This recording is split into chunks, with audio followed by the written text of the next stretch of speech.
Bismillahirrahmanirrahim. Адамдын ишенимине жараша иман бил гайб, көрбөгөн нерсеге канчалык бекем ишенет, ошого жараша таквачылык келет. Аллахтын буйруктары көзгө көрүнбөйт. Аллахтын тыюулары көзгө көрүнбөйт. Көзгө көрүнгөн кандай? Чөнтөгүңүздө 100 сом болсо, андан 10 сом садака берсеңиз, көзүңүз көрүп атат, азайды дейт. Бирок Аллахтын буйругу айтат, жок, көбөйдү дейт. 90 эмес, ал көбөйдү дейт. Аллахтын буйругу, тыюусу көзгө көрүнбөйт.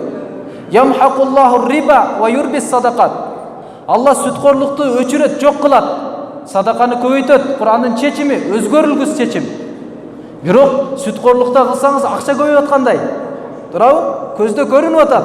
Бирок Аллахтын тыюусу айтып атат, жок, буну кылсаң азаят деп атат.